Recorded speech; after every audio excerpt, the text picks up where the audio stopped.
And she's biracial, so. Good deal. There we go.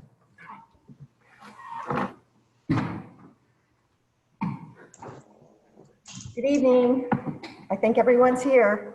Hi, Kate. Hi, Katie. All right, now we got to get the right pile of stuff here for the right meeting. Stuff sorted out. Okay, here we go. Good evening, everyone. Hi, Emerson. Hi, Emerson. So, okay, well, we have one more minute till we get to 6:30, and then we can. Hello. Hi, Karen. Hey, Karen. Hi.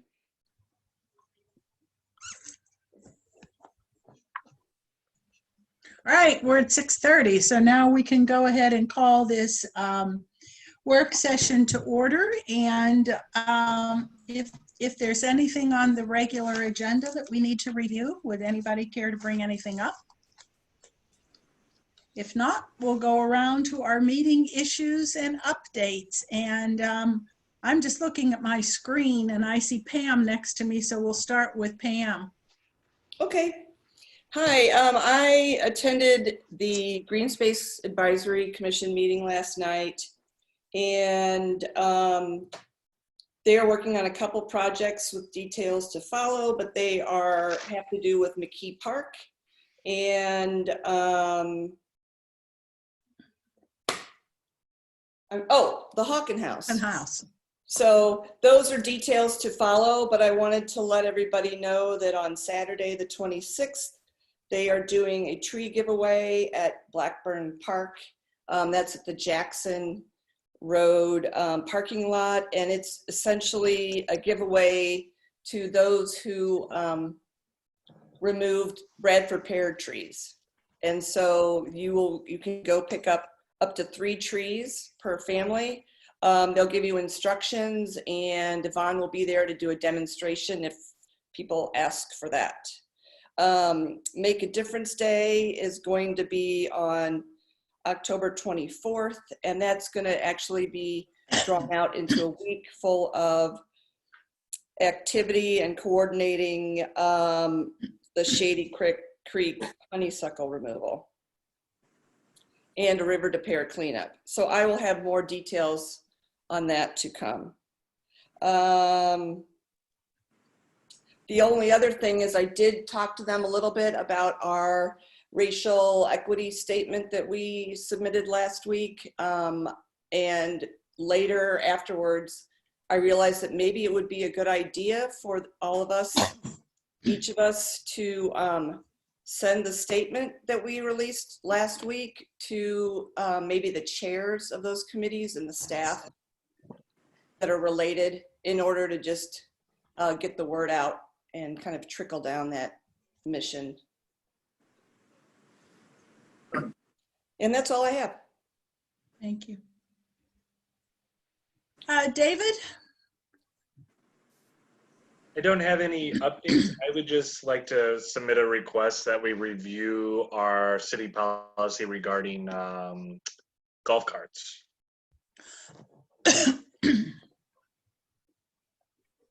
Good. I think that got sent to some place, didn't it? Because we had a couple of letters, and I think that may have gone to the police chief and to the city attorney to take a look at. And thank you, David, for reiterating that. Laura, did we? Yes? It did, and I did get an update from both the police chief and the police captain, and that was in the Friday update, the information on that. And what was suggested was that we don't move forward from the perspective of what was shared, but I'm more than willing to bring it in front of the full council and let them share, the thoughts about the reasoning why. Okay, let's do that in a future work session. Real quickly, to make sure that people do understand, we do have an ordinance that actually prohibits the use of them. We don't call them golf carts, but we call them play carts, and it is an electronic vehicle. So there's a specific provision that does prohibit their use. And there have been some folk that have at various times written saying, well, there's no ordinance that says no. There is. That can be changed. That's up to you. And again, what Mara has or excuse me, what Joanna's pointed out is what the police department feels about it. But so you know, there truly is an ordinance that does prohibit it. But this was an ordinance that we were looking at when we enacted the ordinance 2 years ago regarding the use of rental scooters, which have never come to town, but we did consider that. And again, right after we passed that, Katie pointed out to me that we had this provision in the code that specifically prohibited it. So if anybody ever did come to town, we'd have to change it anyway. So Okay. So if council is interested in changing this or talking about it, let us know. All right, Laura? Laura Arnold? Yes, thank you, Mayor. Well, one of the things that I did was with Karen Alexander. Karen and I last week met with a class from Washington University, a Brown School graduate class in social work. They are looking for community partners for some of their projects. And so they're going to do some background work for us on community land trusts. And they're going to do two things for us. One is to help us develop some promotional material so people in the community can better understand what it is, because it's kind of a complicated entity. And then the second is they're going to develop some ideas about best practices for forming the oversight and community engagement committee that runs those things, so that we know who really should be a part of those under the best practices that are around. I would agree with Pam that we share that statement, each of us, with the boards of commissions to which we're liaisons. I think the degree to which we continue to enforce that racial equity is on our minds with the people who work with us would be a good thing. So thanks for bringing that up, Pam. And then the last thing is I have been trying to, sometimes successfully, sometimes less so, attend the Municipal League Conference.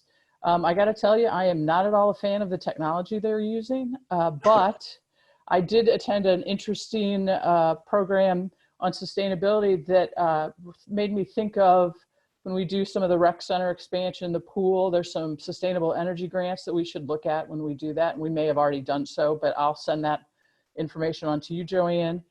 Today I saw something about economic development tools. Neil, I felt like I was fairly well prepared to discuss them in that. good. So thank you for that. And then tomorrow we've got a few more things. Great. Great. Katie, do you have anything? No, ma'am. Sarah? Well, since Katie didn't say it, I will. We're working on the next round of notary events for ballots for the November election. And so October 2nd and October 16th are the dates. Those are Saturday mornings. Again, we'll do them from 9 a.m. to noon. Locations are still in the works. We'll be at parks again, though, and we'll keep you posted on where. If anybody wants to help out during the It's the 3rd and the 17th. 3rd and 17th. Sorry, I don't know. I must have said that wrong. Yes, and 9 to noon. If anybody wants to help out, we would welcome some help getting set up and just honestly, they're a really good place for residents to stop by and ask questions, and we talk about things other than ballots.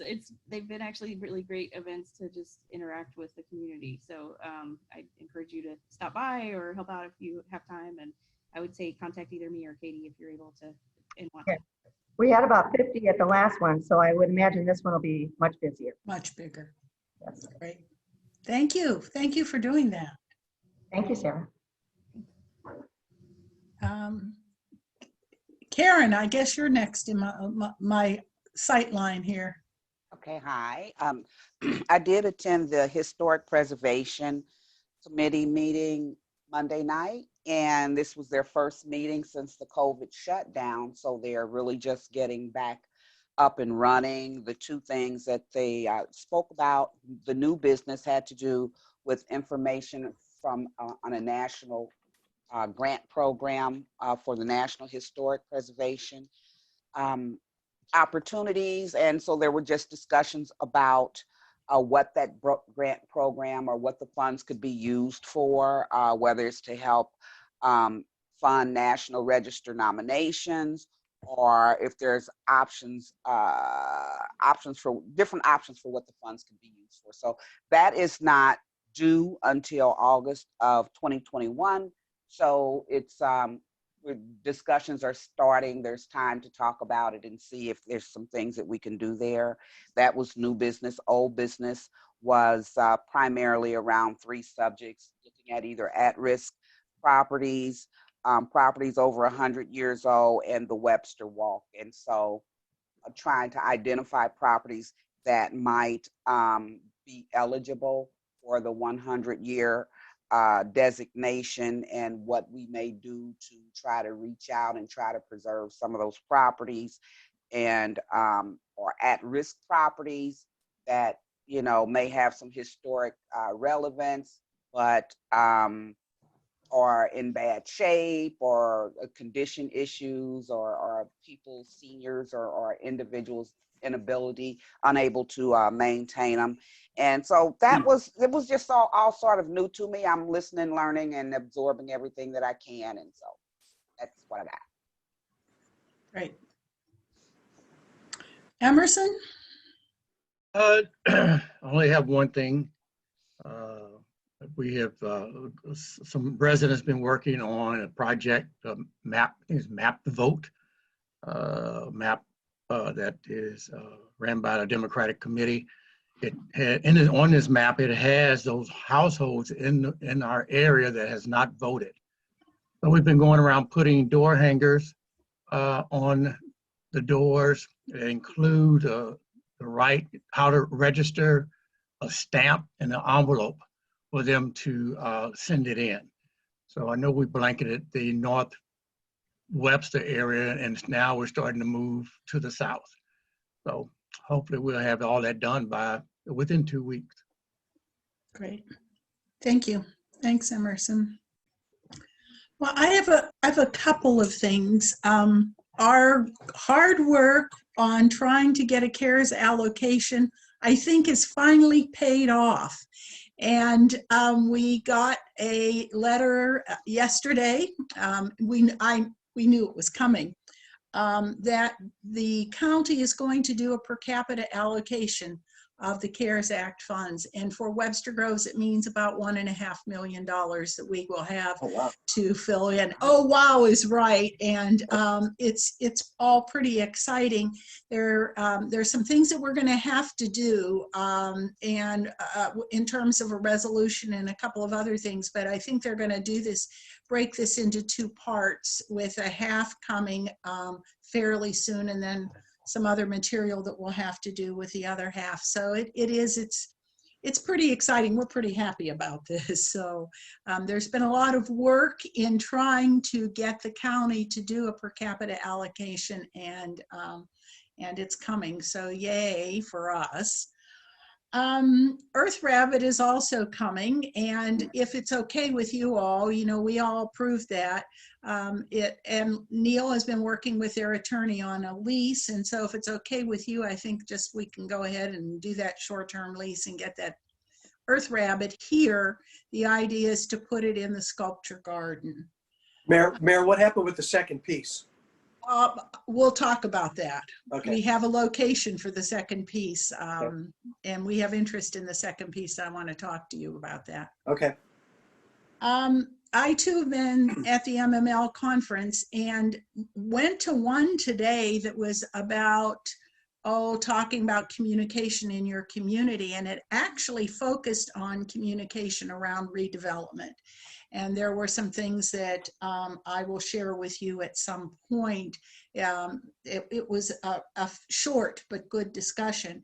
And then this afternoon, among other things that I've seen, there was a wonderful presentation on diversity, inclusion, implicit bias, just an excellent one. And Joanne's gonna see what we can do to get some of the materials related.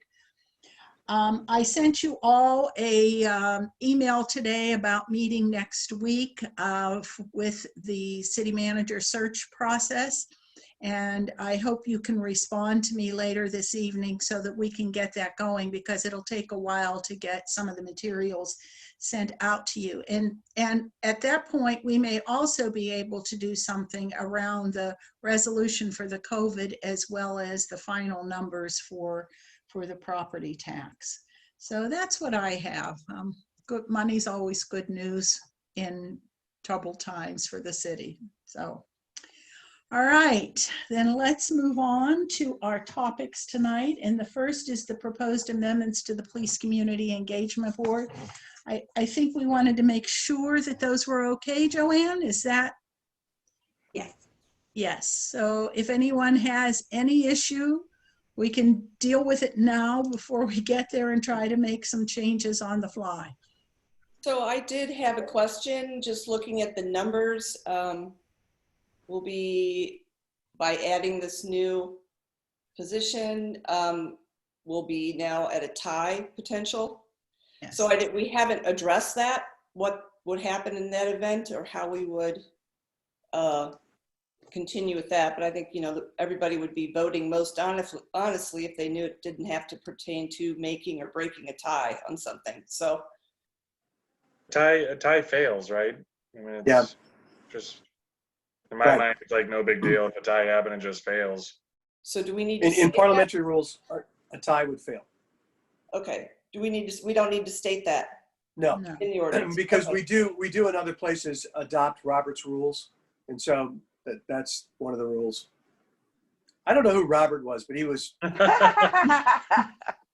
He had a lot of It was rules. a rule he maker. had a lot of rules, a lot of rules. rules. Probably a Republican. But he didn't follow them. Or they only pertain to everybody else. Yeah, Yes. exactly. Then we're certain he was a Republican. Okay, well, that was something that was on my mind. Is there anything else on anyone's mind before we get to that? Yeah, I did pose a couple of questions back on that. One, when we talked, one of the things we discussed was having one of the members. We had a list of what member we wanted them to have a background in, like a doctor or like a pastor or what have you. And we talked about wanting one of those members to be focused on youth engagement.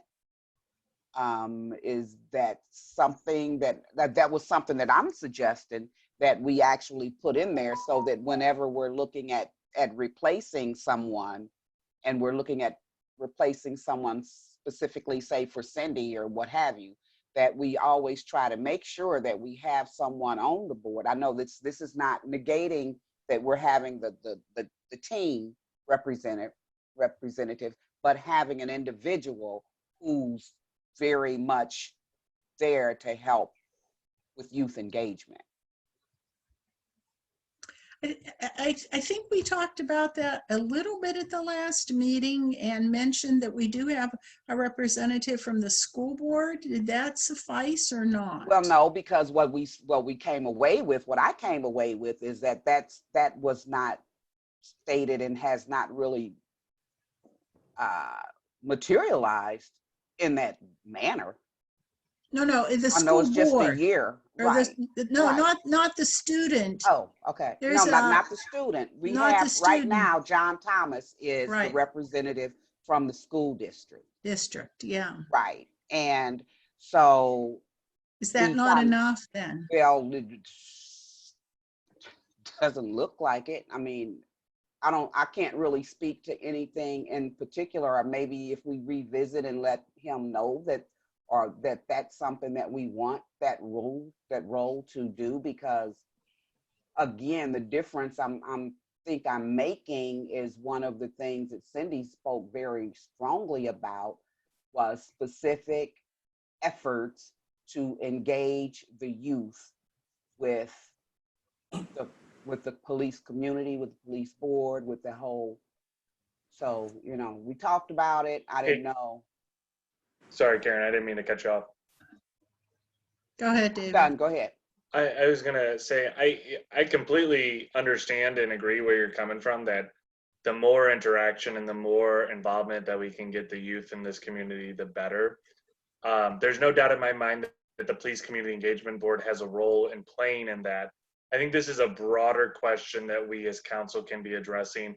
I think this kind of collides or coalesces with our diversity inclusion.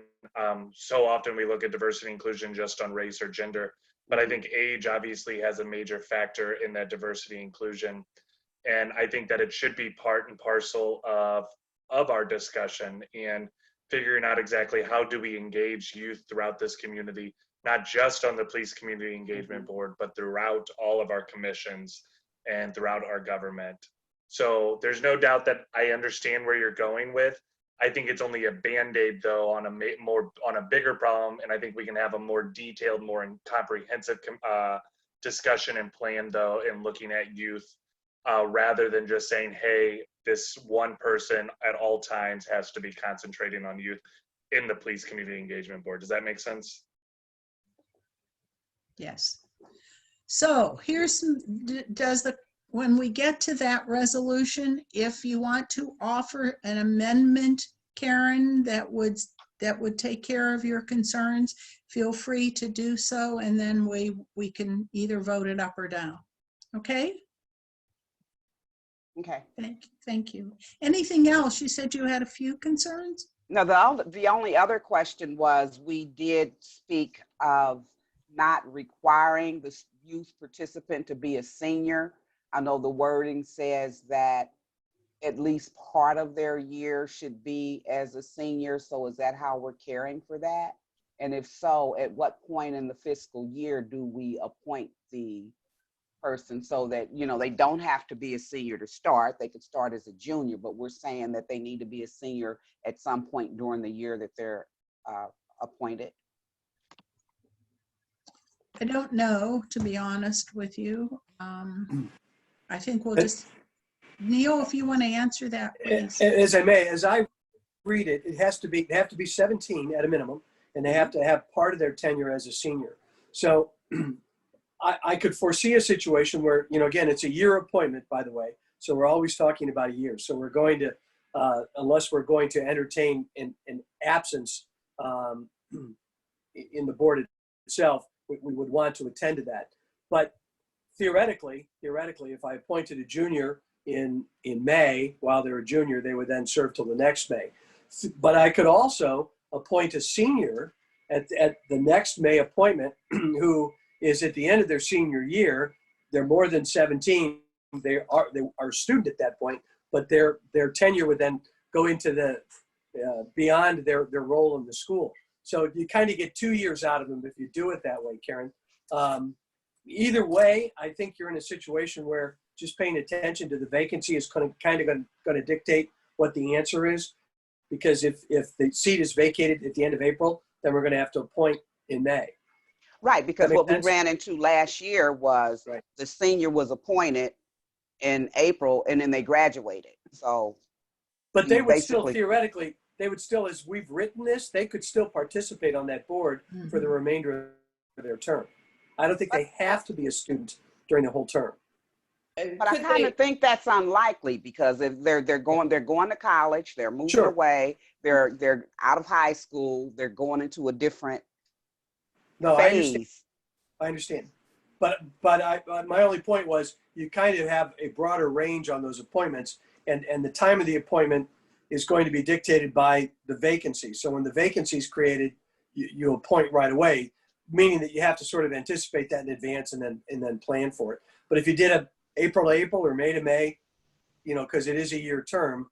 I mean, I was going to say, I think it's optimum for juniors and seniors to be appointed, you know, in the winter of their junior year. Yeah. And they go January to January or February, and then they, you know, they kind of check out. So they've done their work, their diligence when they're juniors and early seniors, and then they can go off. So that will allow us to appoint someone who's a junior. Plenty of time, yeah. Plenty of time. Let's see if we can make this work. As Karen knows, we've had maybe 3 appointees and none have ever come to a meeting. Right. So let's see what we can do. All right. I think we're ready for that. And let's move on to the fireworks and the community days. And we have Scott Davis with us. And Scott, we need to make some sort of decision tonight about next year for July 4th because of the contracting issues and the availability of fireworks. So do you want to take the lead and talk about what we need to do tonight? Feel free. Yes, thank you. Correct. In that last year we waited till our contract expired with our previous vendor, and it expired naturally at the end of 2019. Then we put out an RFP in January, due back in March of this year, 2020, for fireworks for what would have been this year's celebration. That was problematic because all of the fireworks companies are already booked by that time. So if we want to be under contract and be able to have a show for next 4th of July 2021, we really need to be on it now so we can get one of those vendors under contract. When I sent those RFPs out, I sent them to 11 different fireworks companies in and around the state of Missouri, and I only got 3 responses. One of them was, we don't do shows in Missouri, and 2 are the local vendors in St. Louis. Both those 2 local vendors at this point can still shoot a show for us on next July 4th. But again, we need to probably take some action on that now. So the question is, do we want to shoot a show next July 4th with what happened in 2019 and, you know, the inherent risk of fireworks moving forward? I need to get the council's take on that. My backup documents that I submitted to you all outlines what happened pretty well in 2019. If anybody was not aware, we had a shell go sideways. It ended up exploding right before the crowd and sending stars into the crowd where several people were impacted by those embers, those stars. And about 11 people were treated on the scene and released by the fire department. We used to shoot the show off the corner of Hickson School between the gymnasium and the football field. That area is under construction. They're putting a new building in right there. So as would have been the case in 2020, it'll be the same in 2021, that we won't be able to shoot from that normal location. So if we were to shoot, our location area would be off of Memorial Field, down in the corner of the center field of the baseball field by the playground. There is a picture of that on page 2 of the memo that I sent, along with a couple rings that show the distances, safety fallout distances and such. So that would be our location. We shot from there once previously in 2015. The show went off successfully. The wind was blowing over towards Ruby Park a little bit that year. And so there were some, you know, some of the cardboard and some of the debris kind of trickled down onto some of the spectators that were lining Elm on Memorial Park and maybe even some over on Ruby Field. But there was no danger in that. It was just when those explode, sometimes there's little cardboard pieces that come down. Both vendors still think that that's a good location. We can shoot from there. There are some issues at that location. It is very, very tight in there. You know, a lot of times when you see fireworks shot, they're in a much more open field than we have anywhere in Webster to shoot from. So the location is tight. The setup is very close to the pool and to the rec center. And so as my recommendation moving forward, would be very difficult to do a July 3rd or a July 5th show or something like that, like we've done in the past, because you can't set those fireworks up next to an occupied building. That's just part of fire code. So on July 4th, the rec center is closed, so we wouldn't have an issue there. But if we were to try to do 2 nights worth of shows, I couldn't set those shows up on July 3rd or July 5th, depending on the year when, you know, what date of the week the 4th falls. So my recommendation to you all is that we would shoot 1 show we would shoot it on July 4th. We'd enter into an agreement with one of the providers to provide us the best show that they can. We will certainly look at some additional safety features. We may lower the shell size. We normally shoot a 3-inch shell. We might look to drop that down to a 2.5-inch shell, which is a little bit smaller shell, doesn't fly as far. That does impact those residents that don't come to Memorial Field or to the community's grounds to see the fireworks show, because they won't go as high. So if you view it from 15 blocks away, that show will be lower in the sky. But that would be my recommendation, would be one show on July 4th. Another important thing is this isn't currently budgeted in the budget that you guys approved for us this year. I do have funds available for it. We didn't pay for the 2019 show, so we still have encumbered funds from there, as well as we get donations anywhere from $5,000 to $12,000 a year typically, that go towards the fireworks show or community days as a whole. I've already got $5,000 allocated for that for next year from Waste Management, and I'm assuming that I would be able to pick up some more sponsorship money there too. So we'd be able to cover the cost of the show. A typical show is $17,500, but I just wanted to put that out there that it's not currently budgeted. Right, let's get input. David, I think you're itching to say something, yes? Are there any, either the vendors that have submitted an RFP here, are they either of them the 2019 vendor? Yes, one of them is, and one of them is the previous vendor who provided fireworks for the city for a number of years prior to, actually, I believe they shot last in 2014. Do you, one, I have two questions. One is a more broader question is, where are all the vendors going? Like, why have we had a decrease in the number of potential pyrotechnics experts? And two, why can't we shoot off of Moss Field? First one, we haven't. Last time I put out an RFP was about 5 years ago. We had a 3-year contract with 2 renewal years. We only had 2 vendors respond at that point as well. There's only 2 pyrotechnic vendors in and around St. Louis. There's others out state, and there are, others in Illinois or Arkansas or Kansas that occasionally come into town, but none of those folks responded back to the RFPs that I'd sent directly to them, as well as the American Pyrotechnic Association. Yeah. So 2 in town is really what we have to kind of choose from. As far as shooting off of Moss Field, that would be a conversation that we would have to reach out to the school district to shoot from. That location, though, it would actually be even closer to people because all the rides that the Lions Carnival typically has are located on the Moss Field parking lot. So if you set up the fireworks on Moss Field, you'd be within maybe 100, 150 feet from those rides and the people that would be on or around those rides.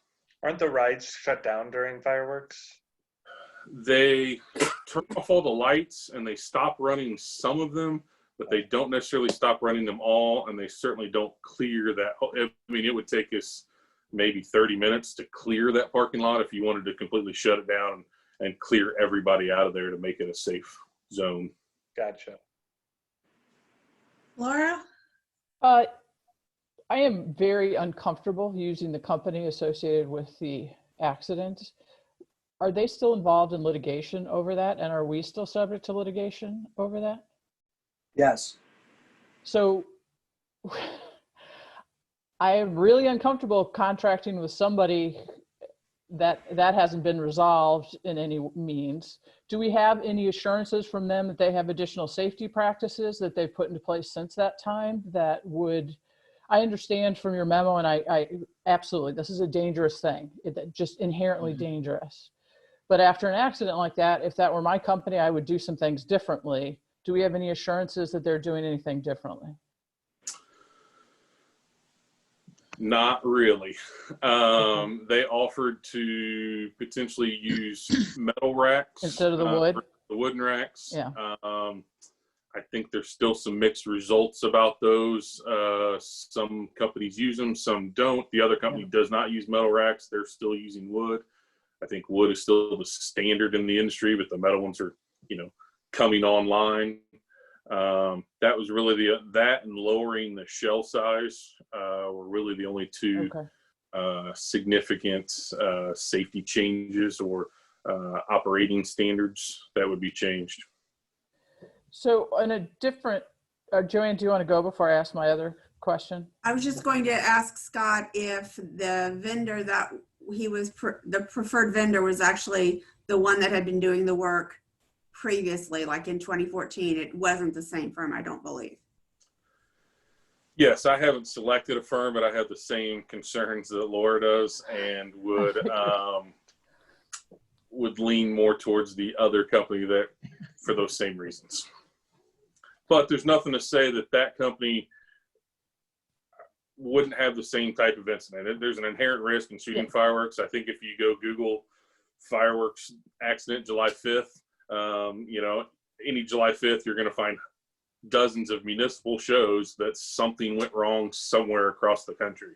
So it's not a 100% guarantee to shoot these. I was going to ask that question. I mean, because fireworks are inherently dangerous. Have we had, I know it doesn't really matter, but from a statistics perspective, have we had issues like this occur prior to last year? So I've shot 16 shows, I think, since I've been employed here at Webster. We've had one accident that we had last year where people were injured. We had one other incident where the embers from a firework going up ignited the rest of the fire, or portions of the rest of the fireworks show. And so the fireworks show, instead of being almost 20 minutes long, was done in 5-ish, 7-ish. I can't remember. It was much shorter than it should have been. It was, but that was one hell of a finale. It was a heck of a show for those 5 minutes. There was, 3 times as much stuff in the air as normal, but some people missed it because they hadn't got to their seats yet by the time it was over. So statistic, I don't know that, Karen, that I have a statistic for you that says that 97% of shows go off without a hitch or anything like that. I don't know that the fireworks industry they may have a statistic like that. It's a crapshoot. It's just always a crapshoot. That's what you're dealing with. Yeah. So can I ask a couple questions about the picture? Sure. So the yellow represents the 300 and the black. It doesn't look to me, it looks like if we're measuring this, the 300 is really what we're talking about, just given where the streets are and the buildings are and things like that. Is that true? Correct. I originally started with those circles to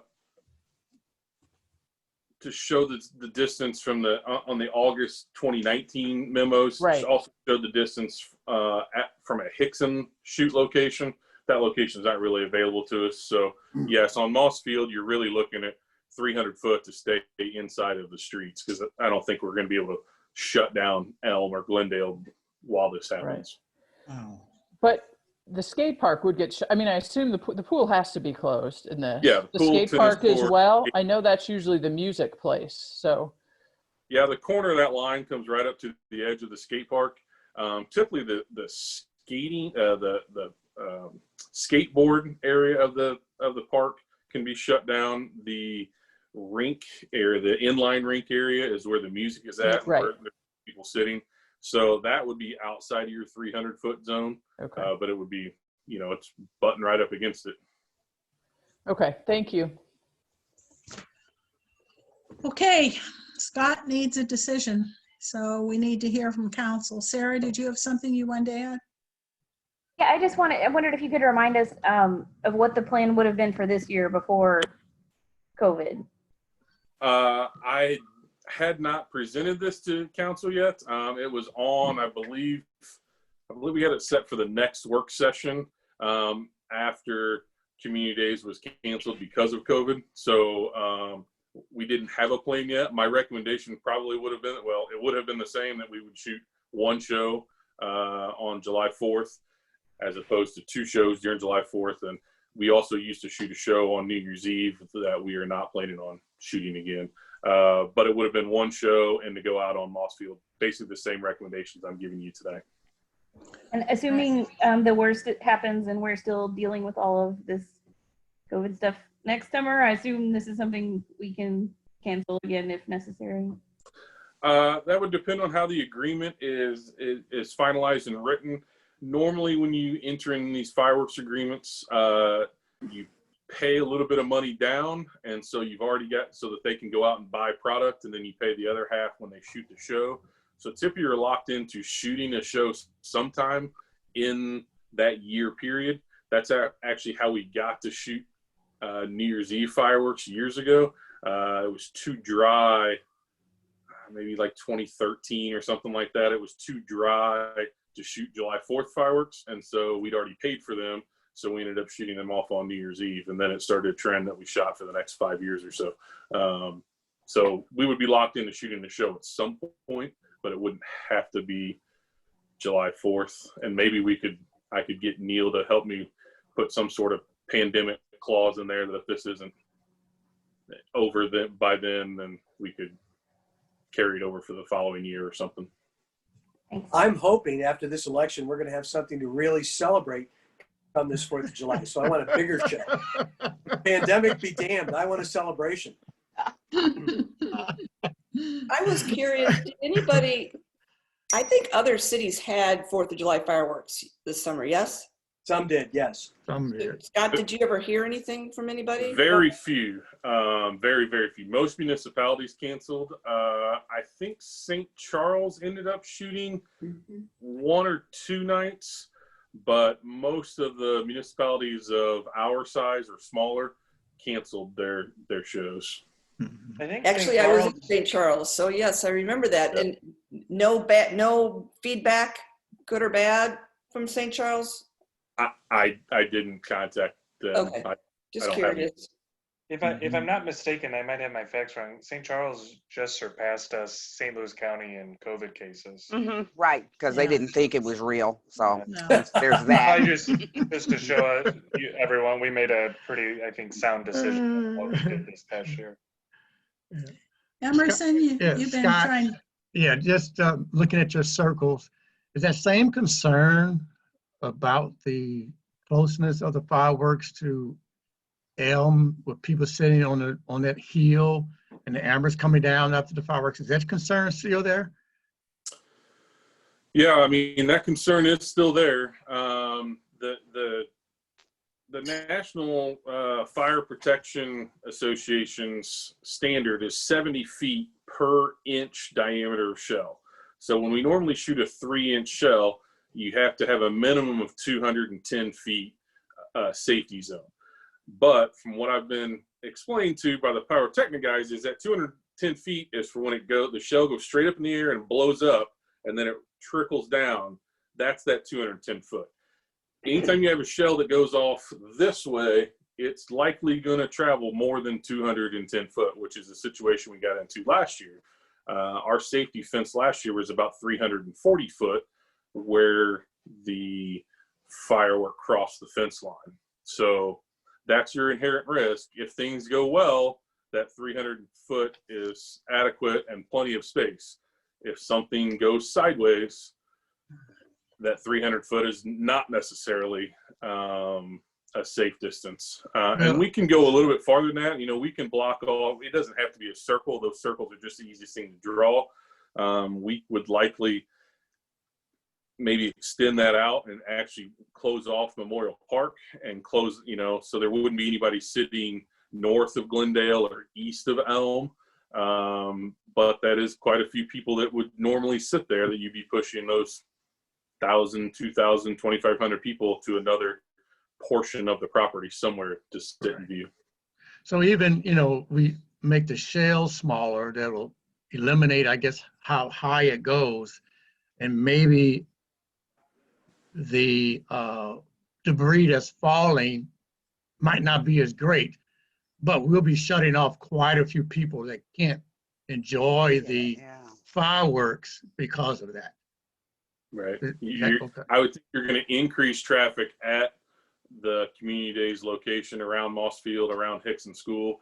You're going to bring most likely more people to that area to be able to view the show, and less people will stay. You know, if you're 4 blocks away, you'll still be able to see it. If you're 14 blocks away, you know, maybe not. It's all going to depend on how many trees you're in your yard and that kind of stuff. So, I can but sit it'll on be my lower. deck. I can sit on my deck and watch them. So I doubt Yeah. if I'll be able to do that. Oh, well, I'll come to your house. Oh. Tell Paula I'll be there. Yeah, because the safety portion is my concern. You know, I would love to have a 4th of July fireworks, but you know, making it the area so tight, if we make the shell smaller, it means going to minimize the number of people that will be able to enjoy it. I just don't know if it's really worth having it until things clear up a little bit, where we can, excuse me, use Moss Field or use some additional properties.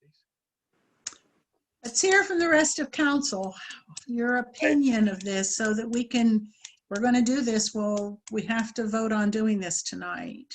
So How many you were- years has the city shut off fireworks now, Scott, on 4th of July? I don't know that I get the answer. I've heard it 30 or 40 years ago. They shot them off the mayor shot them off one at a time Yeah. off of Moss Field. You know, this So- was the Lincoln Yeah. Auxiliary. This So to was the for best of my knowledge, the inherent dangerousness of fireworks has not decreased. It's always been inherently dangerous, and council in Webster Groves has decided to go forward on shooting fireworks. I see absolutely no reason why we shouldn't go forward still. All right, Yeah, so I we would- got a yes from David, You have a yes. I'm a for me. yes. yes from Pam, a yes Oh. from Laura, Sarah, Karen, Yes. and Oh, Emerson. Yeah, I'm just saying, I just want us to be aware of those inherent risks and what's going to happen. We know if we downsize the shell, it's going to be a smaller place. We're bound to hear feedback from the residents that Yeah. they wasn't able to enjoy the fireworks. Well, then we got to tell them that we're balancing something out here. Joanne, would you all feel better if we took a formal vote on this? No, I think this is enough. Joanne, go ahead. Go ahead. Or Neil, yes. It's within their purchasing power to do it. Again, you've given them direction. It's always nice to have a formal vote, but I don't think it's essential one way or another. Okay. Can we make that yes conditional on not using the folks from last year? Not using what? Yeah. The people who did Using it last year. year's the same folks again. Because Well, I was I going to second ask that that. too, Yeah. Sarah. I was asking that too. So is Scott, this correct? contingent Well, I mean- upon us trying to get the one that didn't do it? Are we sure that the other company is using different, greater precautions? Scott, go ahead. I'm sorry. I certainly can try to use the other company. I said that would probably be my preference as well. I can contact them tomorrow to make sure that that we're still a go and start working on the contract agreement with them and how we work on that.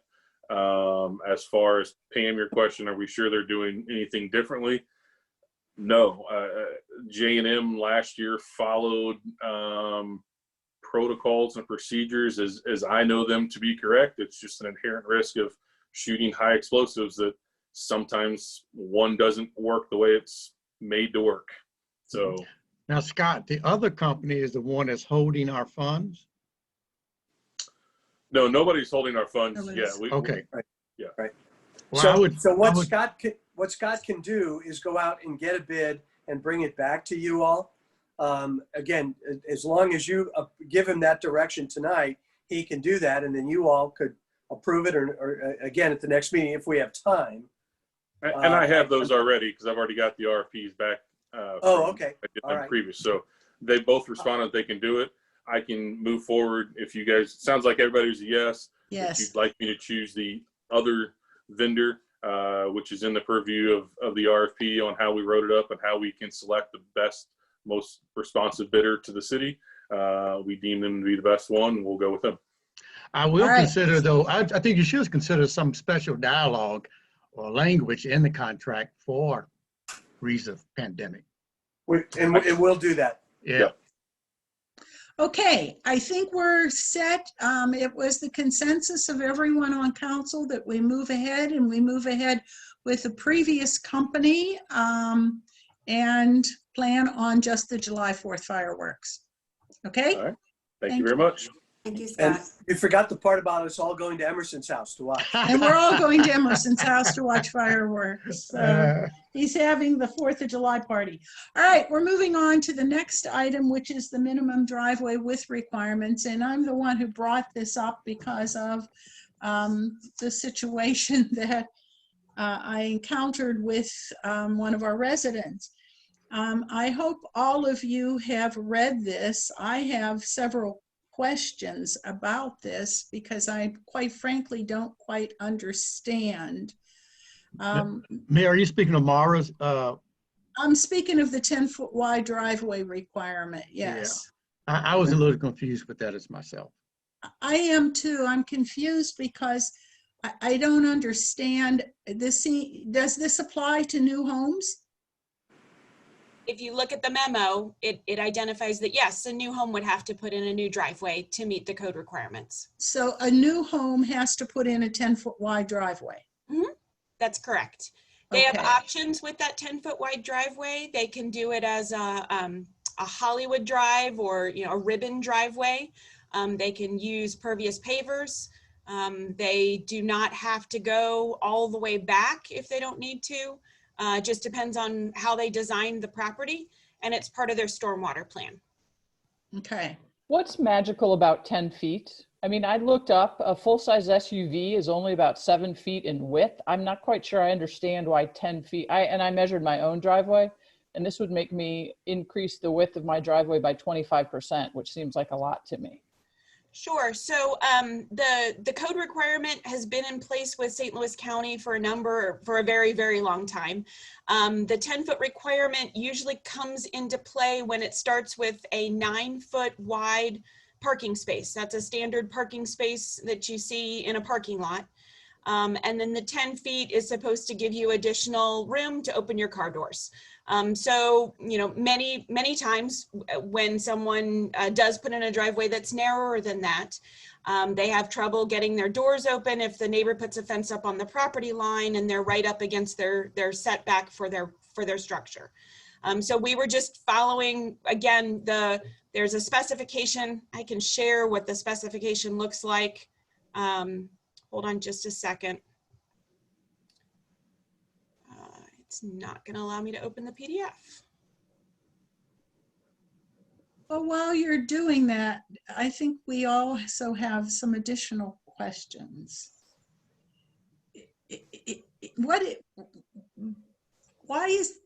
Okay, go ahead. So this is, St. Louis County has a book of specifications, and that set of specifications gets updated every 5 or 6 years.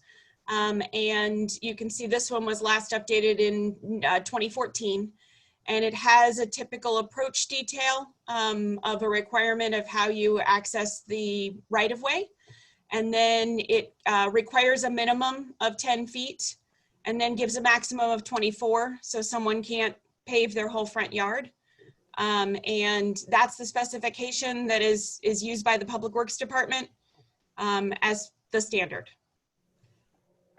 I think we all understand the standard for the curb cut, and we've had that for a long time. My question is, why is this so selectively applied now? So that if somebody is building a garage, now all of a sudden they need a 10-foot wide driveway. I don't understand that. It's to provide that they come into compliance when they're putting in a new structure. So when we have a new garage go in, if someone doesn't have enough room to actually drive their car back to that garage, we've had a number of instances where either there was a shared driveway with no agreement, or there maybe was a verbal agreement and the neighbors changed and the new neighbor didn't like that agreement, and they've put a fence up, which now the car physically can't get down to get to the garage. We've had neighbor on neighbor issues where one of them has completely taken out their half of the driveway just to spite the other one. We've had a number of them go to court over it. So, you know, as we've been dealing with these issues over and over, the idea is we're approving them to have this structure or this garage, and we need to ensure that they have access to it. So I'm going to use Laura's driveway as a case study here. So if Laura decides to build a garage in her back, all of a sudden she has to change her 7-foot driveway to 10 feet, correct? No, not necessarily. If she is providing a specification that shows how she is going to maintain that driveway, whether it's a ribbon driveway, whether it's, you know, that there's the certain points of access, as long as there's the 10 feet available, that's one of her options. And we can approve those as changes. In addition, if there is a very specific issue that relates to where the house was built, it's a very easy way to go to Board of Adjustment and state, well, the house was built at only 6 feet or 5 feet, and we have this amount of room. And so it just provides the ability for a car to get through safely. I guess part of my concern is, you know, I don't know this, but I've been thinking about this issue a lot. And so I look at a lot of driveways as I've been walking lately.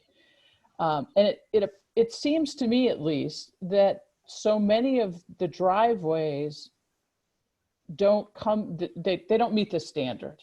And I guess I'm still, you know, if I build my driveway too close to the property line and somebody builds a fence, I think that's my own fault, because I didn't take into account that I needed to open my car door before I got to the property line. I guess I worry about, again, it's not really entirely clear to me why 10 foot is magical, other than St. Louis County has said that that's what it is. But some of this I just think is my responsibility as well. So a couple of things. We looked at other ones around the country. It's a standard. It's not just, we just happened that because it's county, it helps keep us in conformance with what communities around us are also using.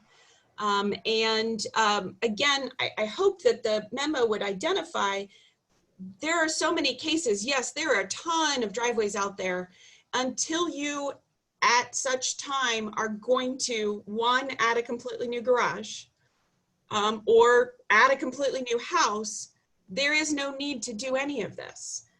So, you know, and I think I put the statistics in the memo. We've had 118 projects go before the ARB in all of 2020. And I just used that because that was the easy one to work with. And we've only had 3 that needed something. One was a 10-foot wide driveway that both properties shared. And they got an easement in place because if one car parks and blocks the other, they need to be able to, you know, negotiate. The second one was one where they were tearing something out already. They were already planning to expand it to this amount, and they weren't going to be able to even access their side entry new garage, so they have expanded it beyond. And the third one was the one that contacted myself and the mayor. So we had one in all of 2020. And in that case, again, there were options that were given to them. And when those options didn't work, we moved to the next option. That's fine. Let me ask you though, you know, if you go to sell your property and it's not code compliant. That's not an issue. I've already stated again in the memo. But it is with other things. So this is an interpretation that this is not an issue? No. I mean, other things that are not up to code, we all must bring our homes up to code when they're sold. That is correct, but there's a listing in the code section of which things we have to bring up to code. And this is not an item that's identified in the housing inspection section of the code. It's not required. It's required for it to not have tripping hazards, but it is not required for it to be expanded to 10 feet. So of the 3 that you've had to kind of amend the requirements and worked with residents on, have those all been resolved? There was only one that we had to amend the requirements, and it was resolved. Okay. So the owner, if I have constraints, trees, retaining walls, fences, you will work with me to make it work. I can get a variance, or you will approve it under my unique circumstances. That is correct. We've worked with people on various unique circumstances and looked at things where they wouldn't have to necessarily expand, but still had access. And then a variance. I mean, if it was something so small as, you know, again, you can squeeze your car through a 7-foot wide space. Totally agree that you can. But if you are going to do that and you're going to expand with a brand new garage that fits 2 or 3 cars, we want that piece to come into compliance just for that new element. And in those cases, they could very likely get a variance because of the unusual nature of where the house was put prior to our codes. And do people seem to be generally happy, dissatisfied if they have a 10-foot driveway? I mean, if you... In most cases, people have been happy I'm not going to say that they've said that they think it's horrible or that they think it's great. No one's really commented on it other than we've had, you know, this one this year, which was an unusual one. And there were a lot of things going on with the property and we were doing a lot with it. In past years, I've had a developer who bought a shared driveway and tried to tear it out so the neighbors couldn't get to their garage. And thank goodness the neighbor was an attorney and she had already made sure she had that shared driveway easement and they had to move things around for them. But the developer tried to take out their driveway. We've had at least 3 instances where people have put up fences to spite the neighbor and have purposely made it that they can't access their rear yard. We've also had police calls. They call us and then they have to call the police because they're blocking each other in, they're causing other issues, they can't access in the middle of the night. So again, yes, we've been trying as best we can to work with it. We're getting the complaints more from the side that no one looked at it in the past and now they're having issues versus they're having an issue now. But I'm a little confused. Why are neighbors blocking other neighbors' driveways? I wish I could tell you, you know, it comes down to shared driveways that are maybe 12 feet wide and people are purposefully parking their car and parking in a neighbor and the neighbor can't get back. Either their car was parked earlier in the evening and now they can't get back out. The number of calls we get on this is actually pretty crazy. And you know, each one is a separate instance and I have to say, I'm sorry, it's a private civil matter. Yeah. David, we had an incident here right up in North Webster and right on my street where Teddy had his funeral home and then next door neighbor, they was battling all the time. I mean, I can't tell you how many times that Teddy called the police because he would not let him use the driveway to get to the back of his property. And this guy, he was just staked in metal stakes and put a metal guard to keep them from accessing it. But that was a paper street. That was the argument. It was an argument over a paper street. But it's similar instances with other ones that we've dealt with.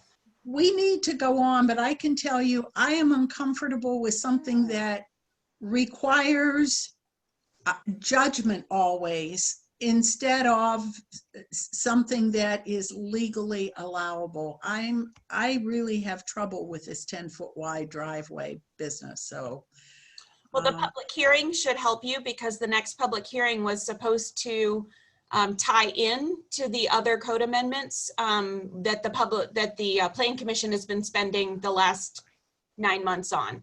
So the public hearing will also be addressing the driveway issue. And so that'll give you an opportunity to look at that. To continue looking at this. Correct. All right, I think we need to go on. We have no board and commission appointments, correct, Katie? Correct. And so I think what we need to do is to go on to our regular meeting right now. Could we take a 3-minute break for those who need a quick 3-minute break? I see some of you saying yes. And then we'll, look at that, run.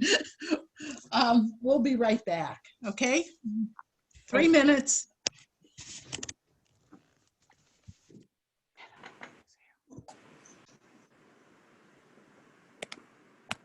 Okay, I think we have everybody to begin our regular council meeting.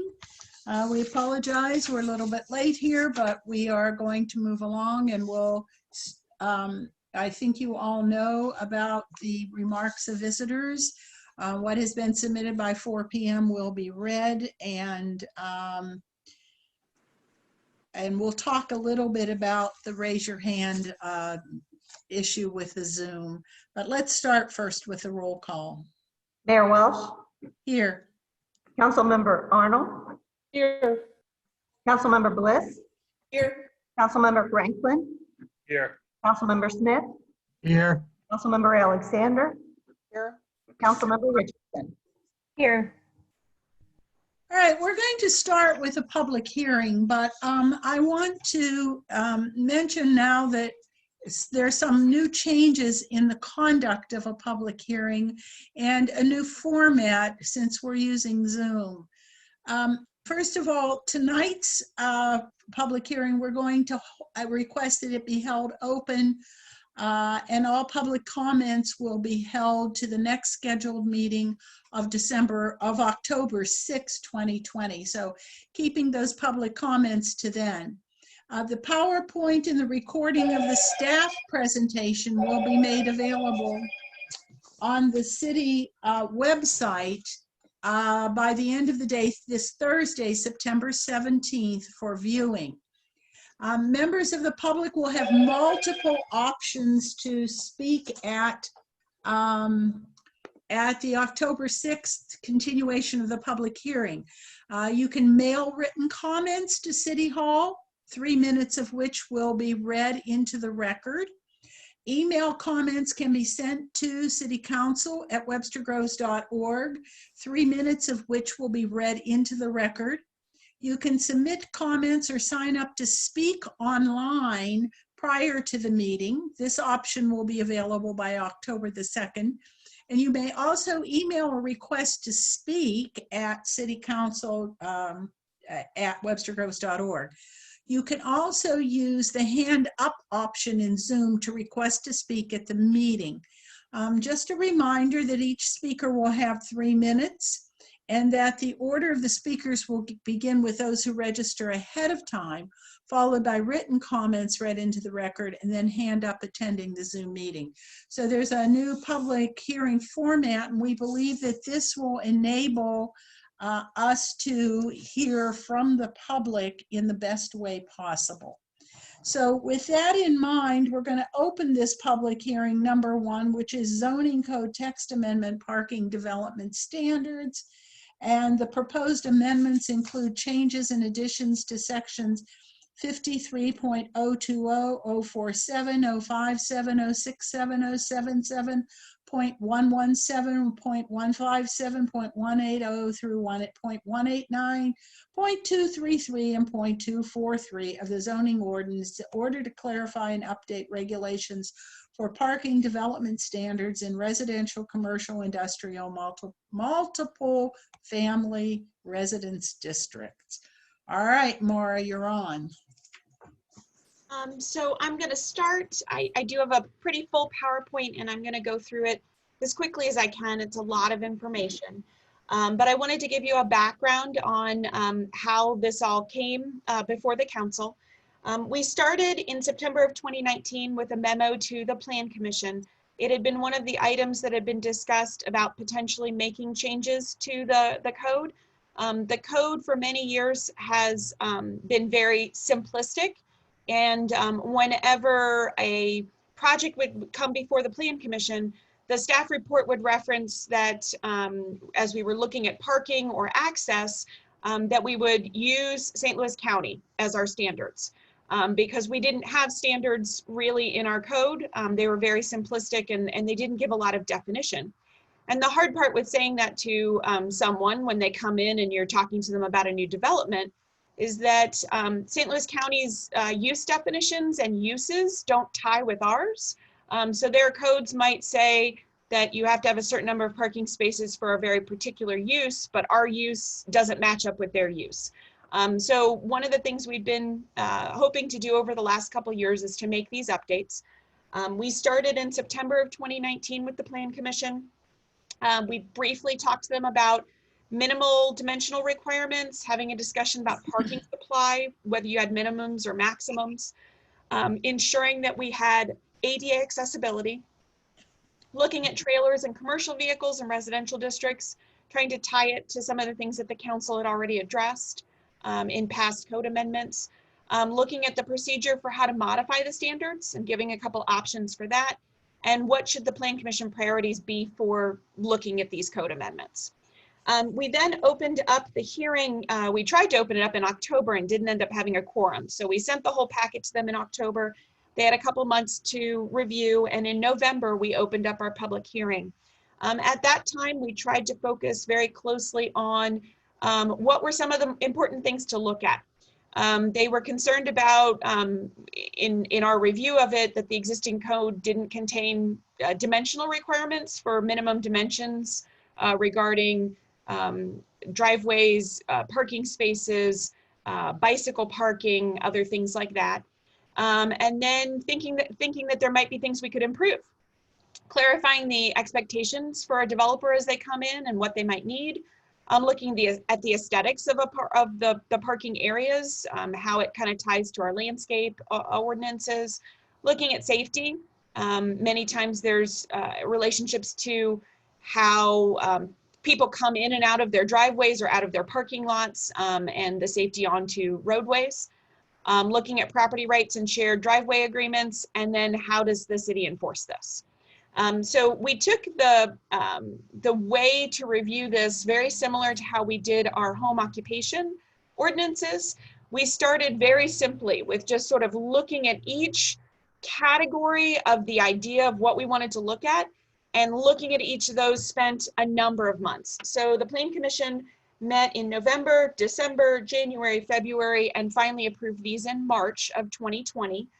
We had already done the ads for this to come before the City Council in April of 2020 when COVID hit, and it changed our ways of looking at how we were going to be able to bring this to the public. So at this time, we're going to come back and try to give you the basics of what they reviewed, some of the big key points of the code sections, and then again, asking for this hearing to be held open because obviously it's a lot of information. The Plan Commission took a number of months to look at all of this, but they did spend a lot of quality time reviewing the ideas in detail and asking staff to bring examples back and other things to look at. So the key things that they felt were important, we're looking at the definitions in the code, looking at the parking supply minimums and maximums by uses. And to remind some of you, council members, you had in the last couple of years approved new use updates. Then many of them were use updates that had gone back to the 1950s. So we did clarify the kinds of uses that we have here in Webster. And by providing both minimums and maximums, the maximums are supposed to help with the environmental issues. We don't want someone to overpark. At the same time, we don't want them to underpark. We looked at loading space requirements. We looked at parking facility design and what the dimensions should be. We did provide cross references to code sections on stormwater management, landscaping, ADA accessibility, and building code. We added in, based on some feedback from the Sustainability Commission, bicycle parking regulations, which would also help give some reductions to parking spaces while providing for bicycles. We looked at commercial vehicle parking and other larger vehicle storage that was in residential districts, accessory parking facilities, which are in just lots that are nearby that are just for parking. And then looking at the procedures for requesting modifications and for providing for shared parking. So I'm going to start with a few of the key points. Again, I'm going to suggest that each of you read these, see what we've changed and put together. There is a lot of information in here. But one of the things that we pointed out was the requirements of this section shall apply when any new structure is constructed or an existing structure is reconstructed, enlarged, or converted for a use needing additional parking and loading. This would not adhere to a single-family residential home that was being just enlarged if it didn't need the additional parking capacity. Right now, our code says you need one parking space behind the front line of the house. but this would apply if someone was doing a brand new structure or changing the use considerably. There are some uses that need more parking than others. The considerations that the Plan Commission looked at were the existing code regulations. They're pretty basic. They just sort of had if it was commercial, if it was industrial, and a little bit of additional limited uses. The St. Louis County parking regulations, we looked into and considered that with some of the further research. A lot of it did not work well with what we needed. We also looked at additional local and national standards. What we wanted to do was to seek to encourage flexible, adaptive reuse of our existing buildings and facilities, while also looking at the parking impacts of new construction. More intense developments can cause parking deficits, particularly in our commercial districts. And we've had a lot of our commercial districts asking for additional parking, particularly parking that the city could provide. So we did look at that based on type. We did clarify what the minimum parking space requirements would be and the maximum. We tried to make sure that they wouldn't put in more than 120% of the requirements because we don't want, again, to overpark and put a lot of solid impervious surface. And we also wanted to say that you could have a basic minimum and that we would still allow for some final determinations that if there isn't a minimum, we could try to provide something that would be a basic minimum in the code. One of the things that we did with the Plan Commission, and we did it over a number of days, and I think you'll see in your backup, I think there were 160 pages of backup. We did go through the entire use chart, tried to clarify with them when a use kind of matched up just fine with what we previously had, when a use might have been new and looked like it would work well with St. Louis County standards to be consistent. We also incorporated, when appropriate, things that related to the Institute of Traffic Engineers, American Planning Association. They have a lot of great documents that help us with national standards.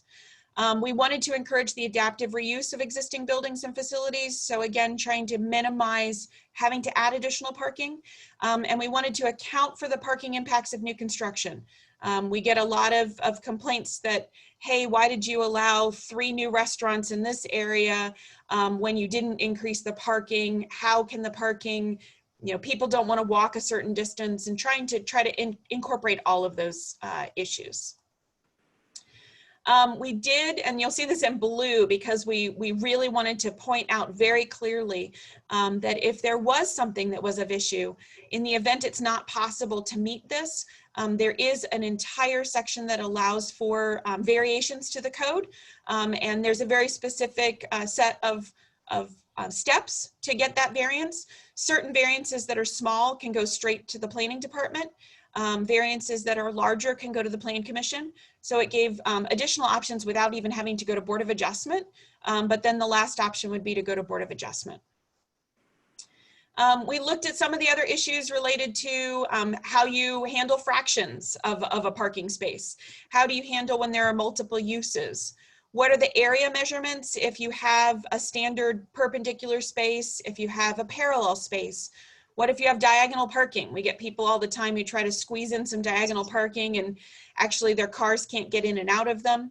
And so we put a series of measurements and a table to help identify how those parking stalls would work in order to make sure that cars can get in and out without hitting each other.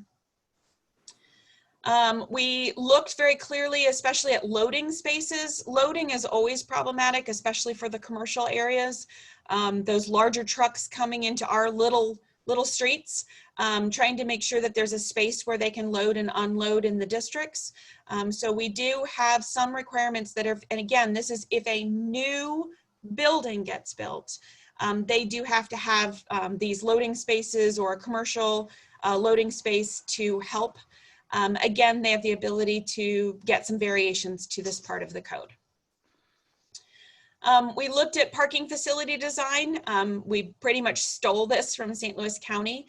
St. Louis County has a really great set of charts that helps to understand, how you can get the basic minimums, especially when we're looking at commercial parking lots. making sure the aisle width is large enough, making sure that the stalls are large enough so that people can get in and out of their vehicles. There's also some minimum length requirements in order to get through to curbs. And then our landscape code requires additional end islands and things like that. We also wanted to make sure that we were codifying, so that the consideration was trying to codify similar facility design tables.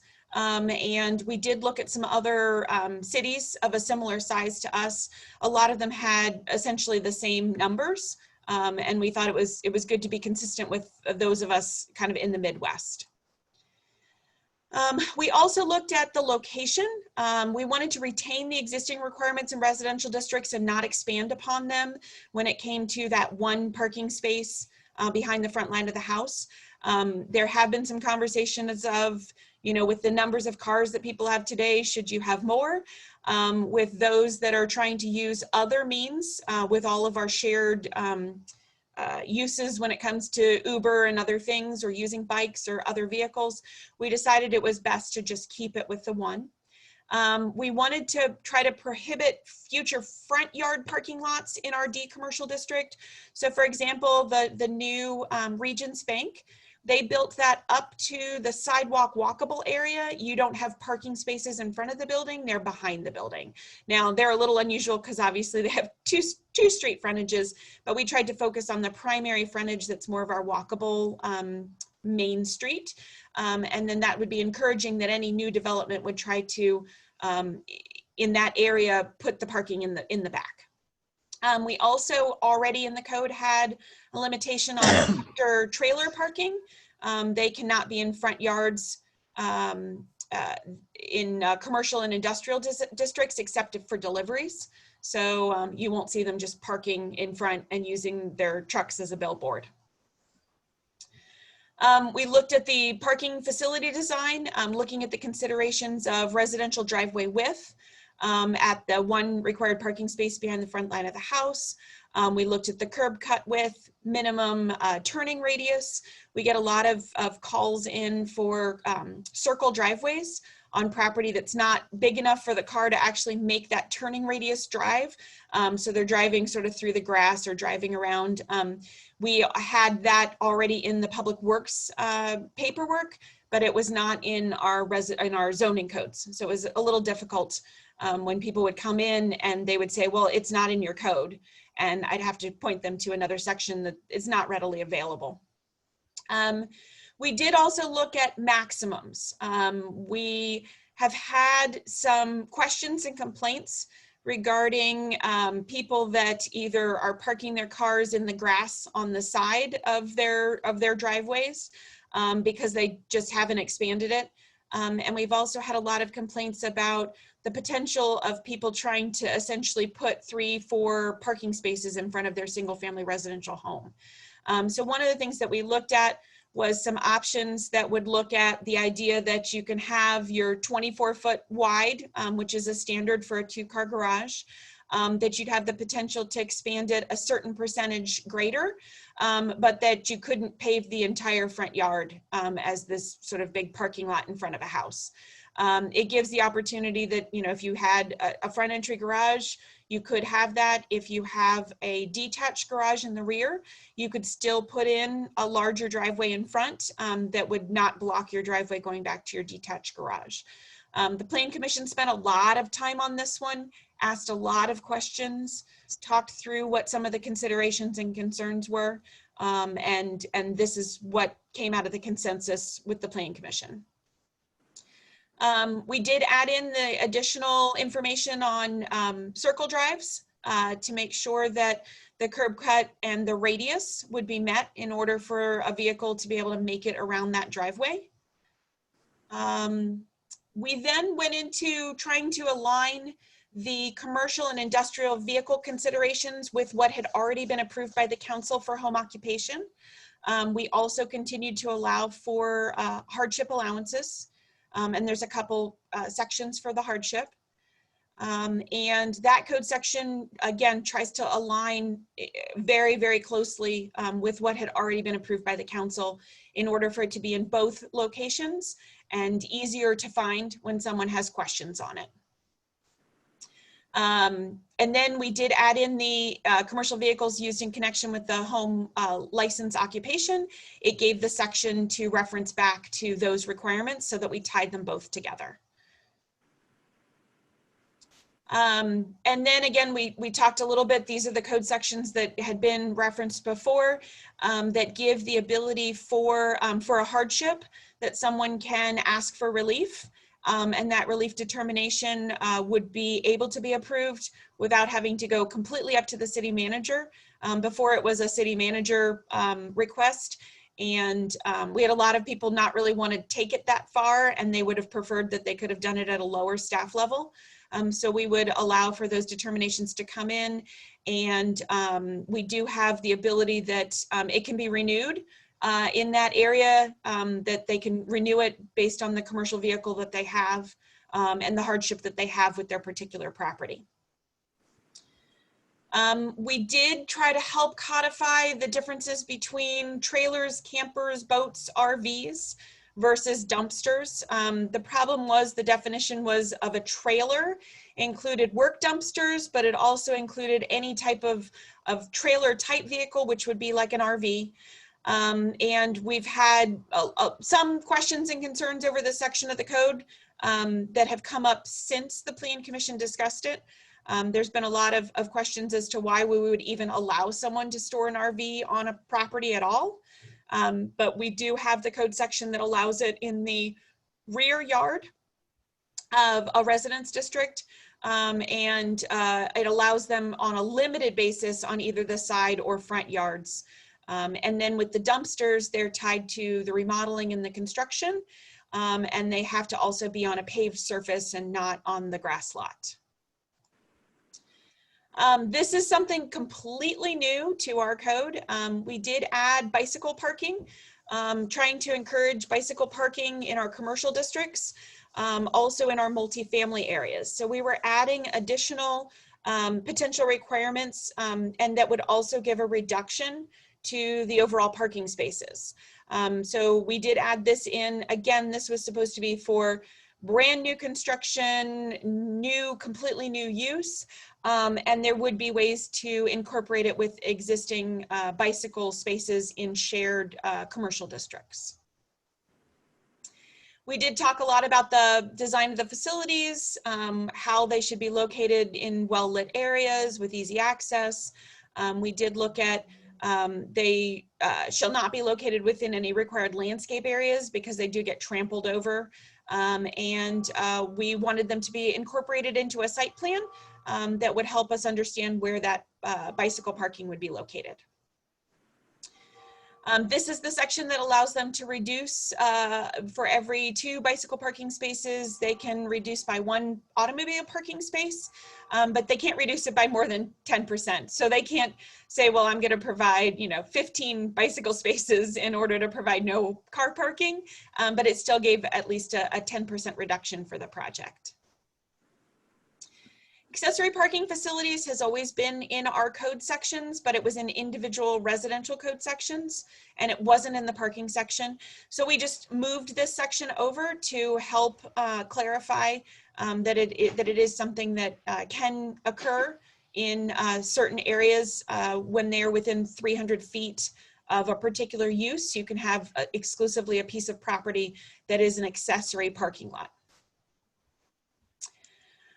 We did add and moved this section over. This was an amendment that we made when we were doing our educational campus zoning. We provided a modification code section for parking standards. So it gives the ability to request modifications to the code. It gives some ability for them to go either for just a staff approval. It also gives the ability for them to go before the Plan Commission if they want something larger. And it also gives them the ability to appeal the decision. So it gives a number of options for moving forward with encouraging adaptive reuse and allowing for more creative parking solutions. This is the section we actually increased when we did the code section with the educational campus zoning. The director could only review up to 10% of a reduction. We actually increased that per the Plan Commission's suggestion to 20% of the minimum parking requirement. It meant less had to go to the Plan Commission for approval and more could be done on a staff level.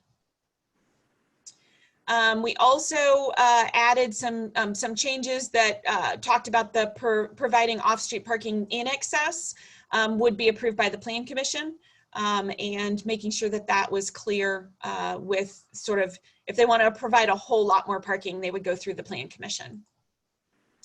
We also had clarified that if you have multiple uses sharing parking, that we'd be able to have a study that would identify the parking demands and try to make it easier for them to share the uses, and would limit and help limit some of the demands, because many times you might have two uses that can share, a office use or a commercial use during the day and residential uses at night, or restaurants could use overflow for their evening dining, and there it would allow for a little bit more where we would not have to have increased parking. So that ends my presentation. I am available for questions at this point. I know it's a lot to take in, so if you want to just simply also do what the public is doing, which is holding those comments to be provided for the next continuation of the hearing, I'm happy to do that too. Right, does council have any questions? I do. Mayor, may I go ahead? You're muted. So it will come as no surprise to Mara, especially because we went through this through home occupations. When we talked about home occupations, I expressed concern about vehicle signage, in that if, for example, I was an electrician, I can work in Webster Groves and park my van on the street and work all day in somebody's houses, but I can't park it in my driveway in my house unless I can get rid of all the signage on my electrician's van. And I don't like that. I think that that is not a particularly welcoming way to think about our community. And at the time I brought it up, I let go of the issue because I was told I'd mess up the parking regulations if we pursued it at that time. So I'm back again. And so I would encourage my colleagues to look at section 53-183, the section on commercial vehicles, especially subsection 3 and 4. Wow, that's a lot. On page 10, look on page 10, that's a little better. Because we don't have to have this discussion tonight because this is a ton to take in, but I really do find it bothersome that we say to people, you can work in our community, but you can't park your truck that you use to work in a visible way in our community. And Laura, just so you know, we did have that discussion at Plan Commission, and they didn't ask to change it, but this is definitely something that you can discuss at this level too. Mara, thank you, because I read through all the Planning Commission minutes to try and find out where that discussion was, and I couldn't find any reference to it, which suggests that what you just said is likely is that it came up for a second and wasn't worth discussing enough to be in the minutes. So I appreciate you mentioning that. Yeah, do know our Plan Commission minutes are not a verbatim. It's of a course. much more simplistic. Yeah. And so, yes, they did have that conversation early on because we did, similar to home occupation, sort of discussed each type or section where we thought there might be amendments in an expansive way. Right. And I would, because, I laid into what I want to change right away. I do want to commend, this is really detailed work and some of it is really fantastic. I love the ability to get rid of a few parking spaces if you're going to do a few bike spaces and some other things like that. So I appreciate all the work that's gone into this, but you knew it was coming. Come on, realistically. I knew that one was coming. Mara, why does student housing only require 1 parking space for every 2 beds, but you have to have 1.5 parking spaces per dwelling unit for a multifamily dwelling unit? That's something that county has been using for a number of years. I think it assumes the fact that there's a combination in dorms that they are either, a lot of them don't have vehicles with them, and then a lot of them are using bikes and other means. So I don't know that we were trying to be consistent with what some of the others use. But if it's something you'd like us to research a little more, we could research it more. It just seems, I get what you're saying. I do. I just was looking at the very nifty and very informative cheat sheet table, and I just recognized that and just seemed inconsistent to me from it seems almost like you would want one parking spot for a multifamily dwelling and 2 parking spots for 2 beds. But I understand like the rationale. So I was just wondering.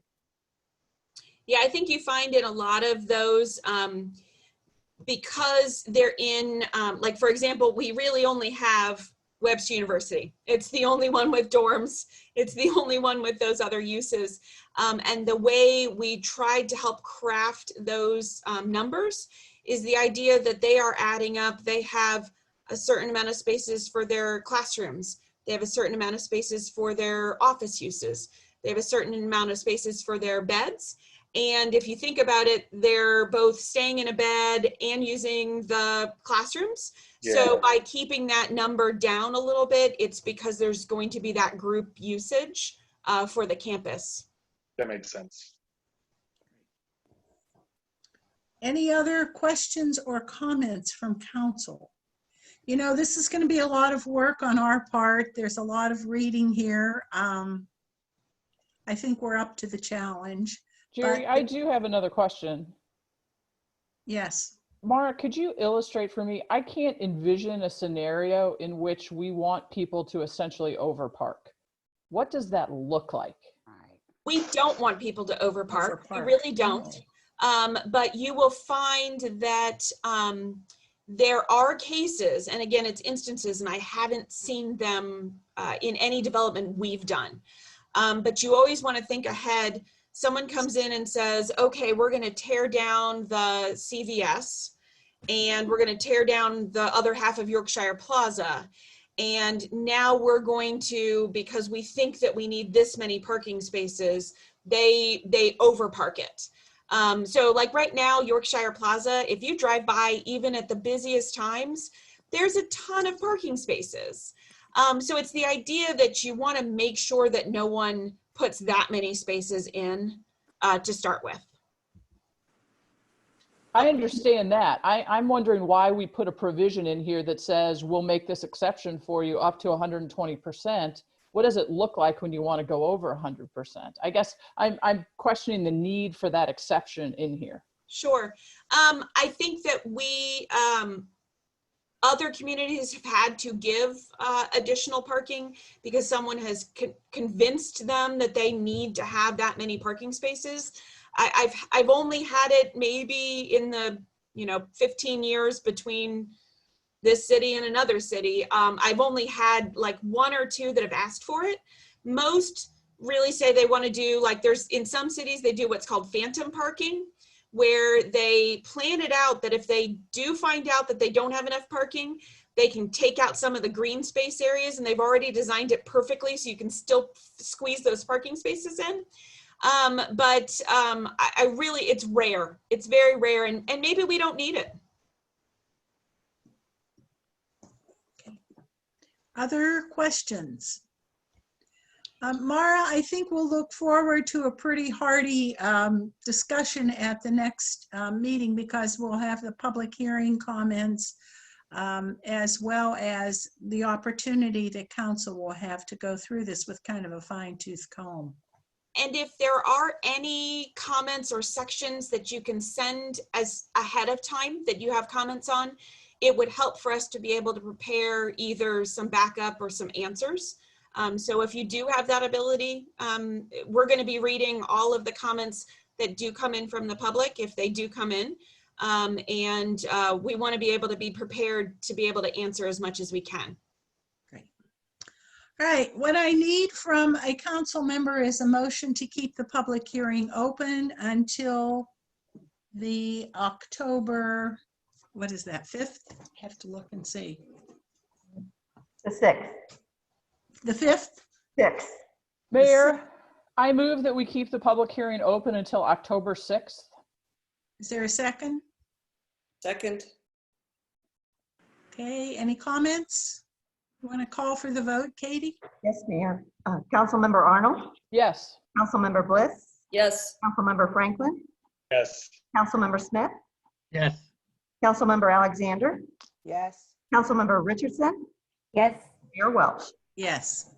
All right, then we'll keep that open, which will mean no need to do the first and second reading. All right, we're going to move on to our next agenda item, which is remarks of visitors. And we have a number of them that have come in, and I think that's Jen's job, correct? He's up. All right, our first one is from the 13th, and it is from Gina Epperson. Mayor, we can barely hear her We here. could barely hear her. No. No. It's coming through Katie's thing and not yours. Is that, We'll switch it up.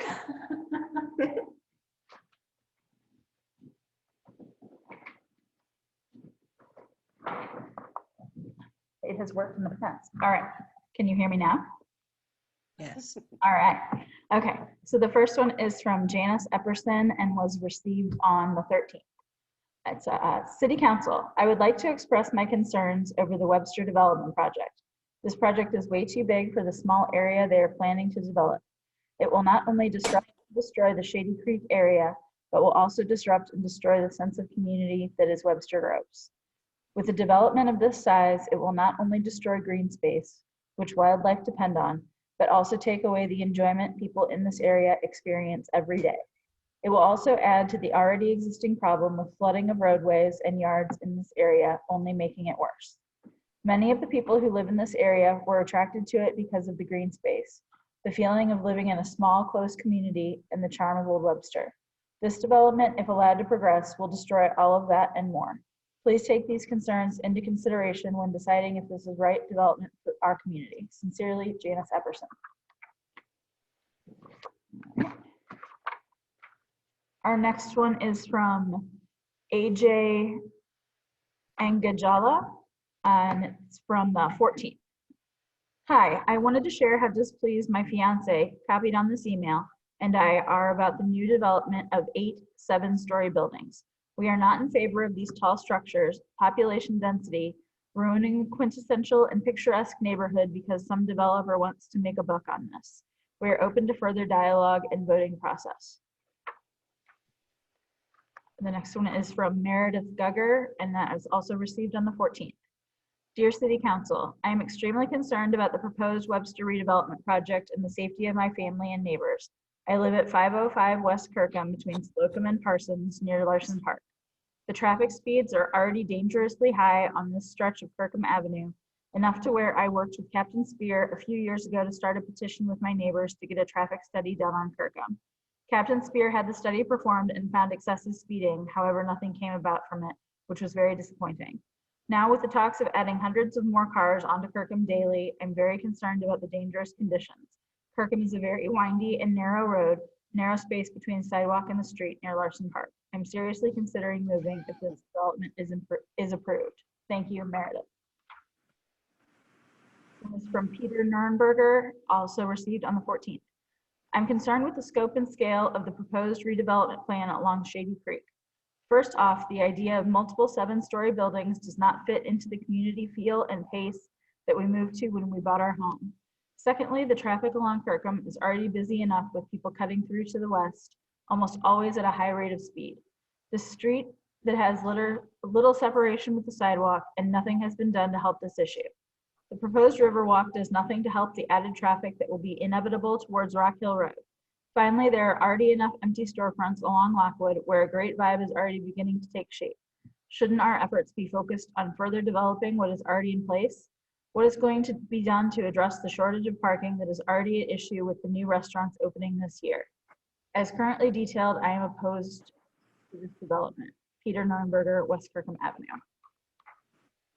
Dave Buck, received today. You are young at heart, Mayor and City Council. As background, if you have never seen the video or if it has been a while, I encourage you to watch 16 in Webster Groves, an hour-long documentary by CBS News and narrated by Charles Perrault about students in Webster Groves High School in 1966. You may even recognize a few current adult residents. Paints an honest and sometimes unflattering picture of student life at school and in our community. My point in sharing this is that our kids, 18 and under, represent almost 30% of Webster's total population. Yet we adults, including yours truly, do not reach out to them enough for their ideas, thinking, and opinions. Kids are the hope of the world. They see the world through a different lens, and they are by far the most creative people on the planet. Here's 2 opportunities. Your recent letter on racism and graffiti stated that the council has held meetings with the school district, Webster University, and the North Webster Neighborhood Coalition, all with adults and no students. In particular, I would strongly encourage you to meet with the youth from the June 7th protest rally at Blackburn Park and let them fully participate in your community conversations.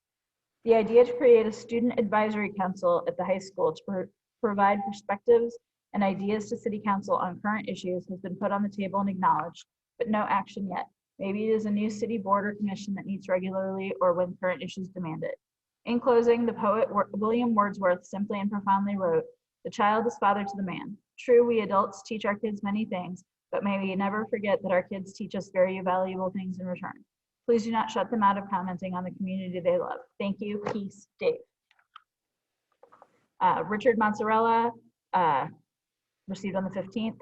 Dear Mayor and City Council, we continue to garner petition support against the enormous size of the Webster redevelopment project. It will destroy the environment of Shady Creek, will result in a reduction in the amount of green space, and will also result in road widening and increased noise, traffic, and parking problems for the surrounding community. The buildings are clearly way too tall. To our knowledge, there are no 6 or 7-story buildings in Webster Groves, let alone 8 of them. A 5-story building was defeated across from City Hall because it was too tall. The L Apartments on Lockwood was proposed to be 6 stories high, but was later modified to 3 stories because it was too tall. Why must the local residents from the poorer side of Webster endure at least 8 7-story buildings? Please dispense justice equally no matter which side of the railroad tracks the residents live. Also, the height of the buildings are cleverly hidden from the richer side of Webster, while it will look like downtown Manhattan for the people on the other side. Where does Mr. Chapman live, we might ask? Undoubtedly on the richer side. We hear the statement that the buildings need to be this tall because the land is so expensive. The primary concern should be that the development is good for Webster and it is also of benefit to the local residents. A project of this size does neither, as the detrimental effects to the environment and the living standards of the local residents far outweigh any potential benefits. Also, the potential for unforeseen negative secondary effects cannot be underestimated from a gigantic project of this size. Please reconsider making this project smaller by at least 2-fold, or go back to the drawing board and consider less invasive ideas. Sincerely, Rich Mazzarella. Have we received the plans yet? I mean, have plans been released? I'm so confused what he's talking about. Because like, I sit on council here and I don't even have plans in front of me that says we have 7 8-story buildings. You're muted, Mayor. There was a draft concept at the last town hall meeting that he's referring to. Okay. But there's no concrete plans, correct? That's No. correct. That's All right. correct. But David, when we had a closed in one of the discussions we had before, and I asked the guy the number of units, and he said 700 units, which I thought was crazy. Yeah. Ready for the next one? Yes. Okay, it's from Jamie Hassemeyer, received on the 15th. Greetings to all. I realize we are looking at multiple crises at once. I know we are all working toward racial equality in meaningful and measurable ways while dealing with a deadly pandemic that has hit the physical and economic health of our community in ways that could not have been predicted. I thank you for your time, energy, and perseverance. However, I want to take this opportunity to remind everyone of the importance and urgency of managing the climate crisis our community faces as well. While many might feel that the issue can be pushed to the back burner, it is simply fact that we have to start acting like our house is on fire, because for those in the West, it literally is on fire. And for those south of us, they are preparing for yet another hurricane that threatens to inundate them with floodwaters. We are in an emergency. It is time for us to take action. Acting now will require us to think both locally and globally. What can we do in Webster Groves to improve the health and sustainability of our community and of the global environment? We must think of a multifaceted approach, big and small solutions, encouraging better behavior of our citizens, walking and biking more, backyard composting, energy conservation incentives, encouraging our many restaurants to join in the Green Dining Alliance, and creating legislative support, reduce carbon emissions from our own fleet of vehicles, encourage energy efficiency of our buildings, high standards for new buildings, making streets safer for pedestrians and cyclists, curbside composting. There are so many opportunities to rise up and lead in this effort to protect a livable future for future Webster Groves generations. I realize that the city has taken steps in the past to address some issues that could make our community more sustainable, but I urge you to aspire to bold solutions. Perhaps something as simple for a first step as signing the Mayors for Clean Energy program from Sierra Club that was introduced in 2019. While the pledge lacks specifics of how to, it signals to our neighbors and to the utility companies that as a community we value each other and a livable future. That's the very least we can promise for our kids. Perhaps it is time to consider a director of sustainability position for the city, such as one Creve Corps has through a grant, to see if Webster Groves take the lead in sustainability. Respectfully and passionately, Jamie Hassemeyer. You know, before we go on, I just want to speak to something, because that Mayors for 100% Clean Energy has been coming up a lot. I know that you all, as I have been, asked repeatedly to sign this. And there are two things here. One is that I never sign any agreement. We've done this for decades without the support of council. And so I want to tell you that this one I've not introduced to you, but I want to take a look at it. Maybe you would like to do that. But what it is it supports a 100% clean renewable energy. And so it's a goal, it's a policy that the city would look for, not cleaner energy, not policies and programs to reduce carbon, but that our goal would be 100% clean energy. A lot of my fellow mayors have not signed this because that goal is so extreme. So I will pass this on to you. You take a look at it, and if the council wants to establish a goal of 100% clean energy, then we can go forward with it. Thank you. Go ahead, Jen. All right. Our final one is from Beau Roche, and it was received on the 15th. Hello, I am writing to voice my concerns over the size of the Webster redevelopment project and the variety of negative impacts it would have on the area where I live. My kids go to Bristol. I live off Kirkham and Rock Hill. I can't see how that level of expansion can be supported by the community or infrastructure. I have seen what disruption comes with even residential construction, and I fear the impact this would have on many people's daily lives for years to come. I'm open to learning new information, but the scale is beyond double what I would have thought plausible development plan for the area. The ambition of it seems misplaced. Thank you for your time, Beau Roche. And then do we have anyone from the public who wishes to speak? Raise your hand. That's right. If someone is on here as an attendee and they would like to speak now, you can raise your hand and we can call on you for 3 minutes. Nobody's raising their hand. All right. I don't see any. So thank you. Perhaps in the future that will happen. All right. Thank you very much, Jennifer, for reading all those remarks of visitors. We will move on. I believe there is no new business, except to suggest that those who are interested in the that redevelopment project take a look at the town hall meeting, which is a week from this Thursday.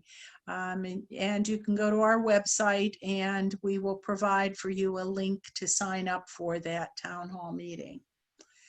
I believe bill numbers 912728 and 30, Joanne, don't they need to be postponed because we don't have the final numbers? Not 9130, just 9127 and 9128. Oh, I'm sorry, yes. That's okay. So I guess we need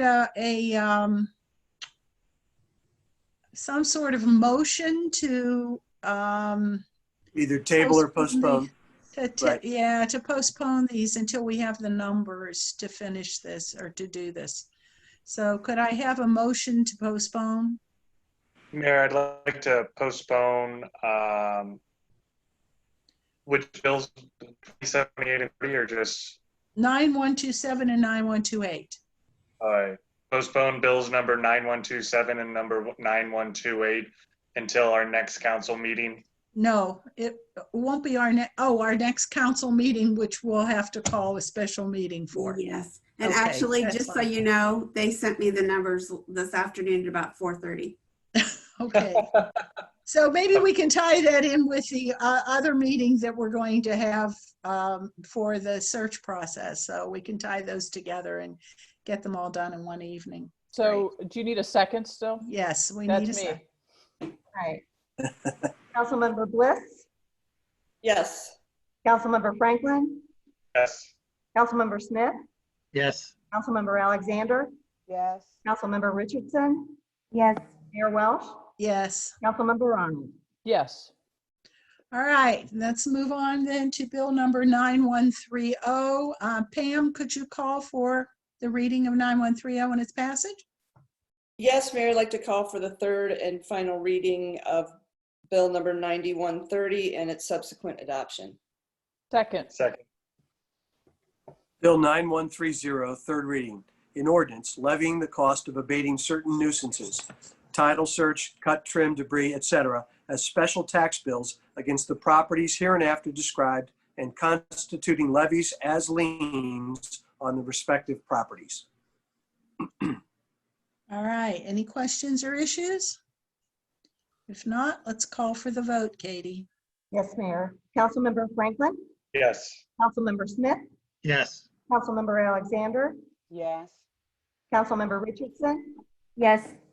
Mayor Welsh, Yes. Councilmember Arnold, Yes. Councilmember Bliss. Yes. All right, so bill number 9130 is passed. Let's see who's unmuted. Councilwoman Alexander, could you call for the first and second reading of 9132? Yes, Mayor, I would like to call for the second reading of Bill 91. First and the second. first and second reading of Bill number 9132. Second. Bill 9132, first reading. An ordinance of the City of Webster Groves, Missouri, amending the City Code, Chapter 4, Article 20, Section 4.1200, Police Community Engagement Board created, and Section 4.1205, Membership, to add a regular member position and amend the qualifications for the youth liaison and repealing Ordinance 9129. All right.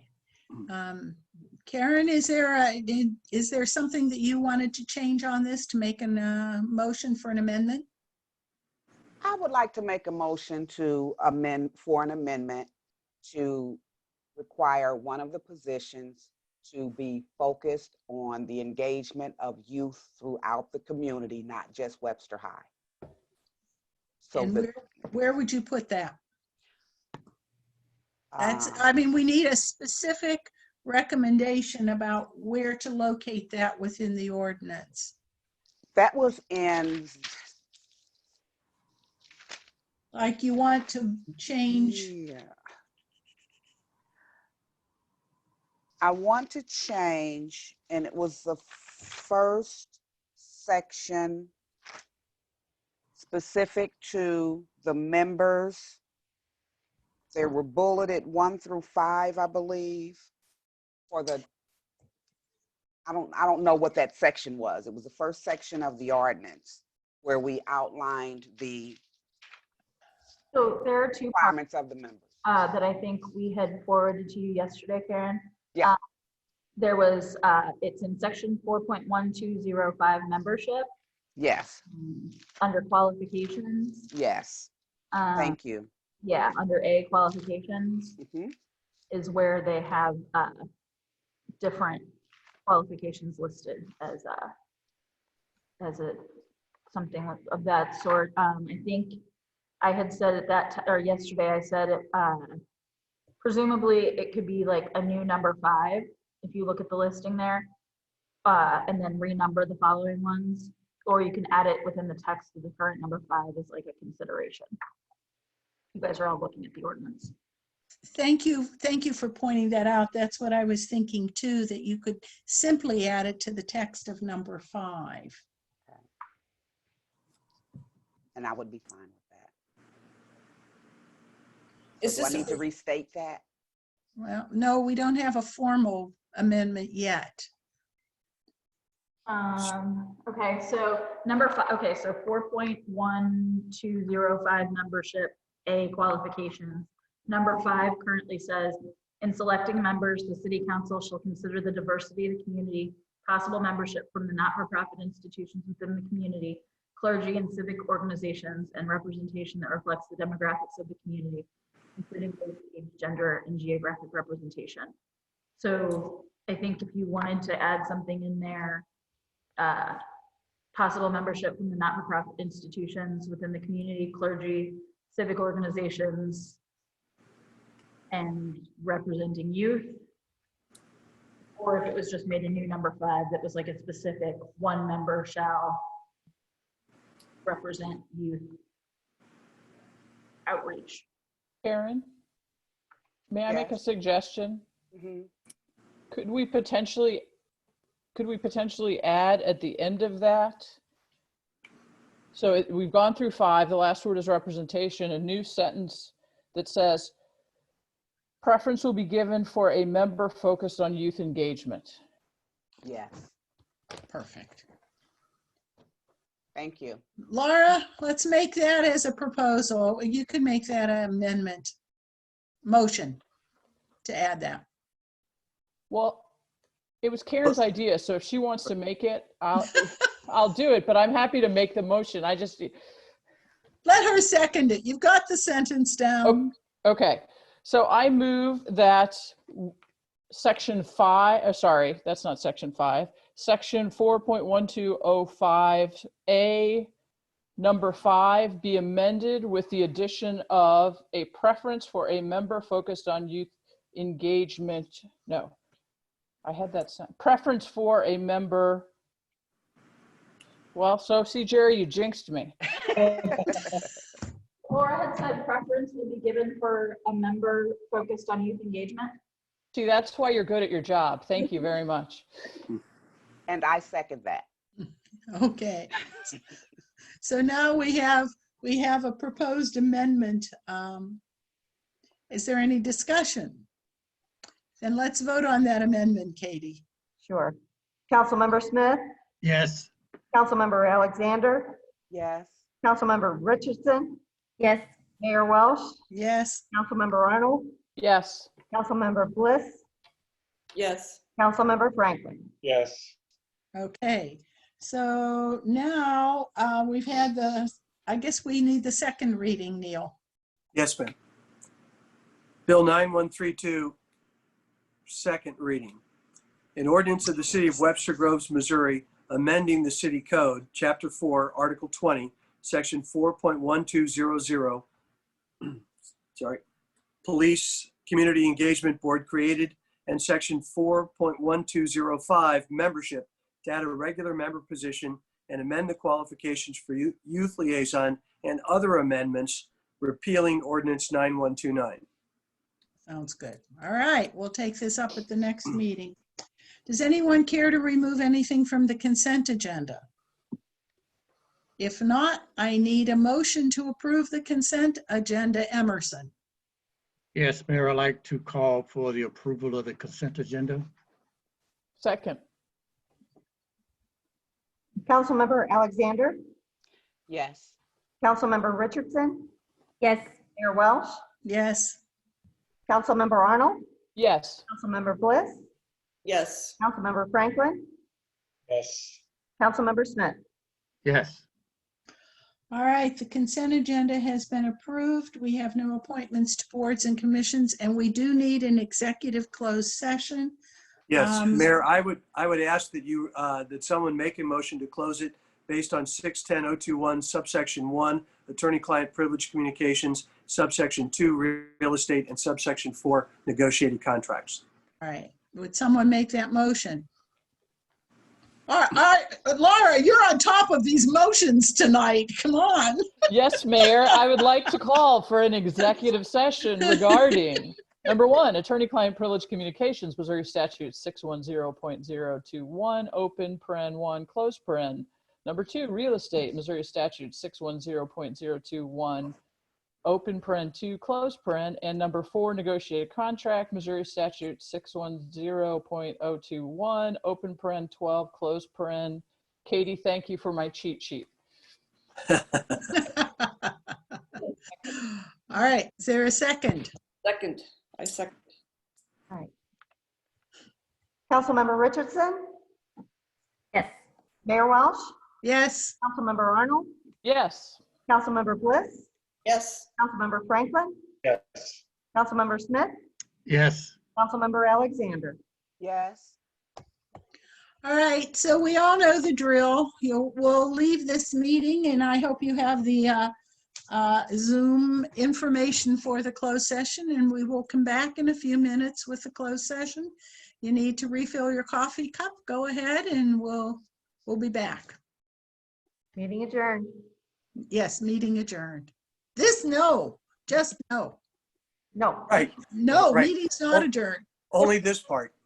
And then we go into open and then we come back. No, we just close after. We're going to adjourn after the close.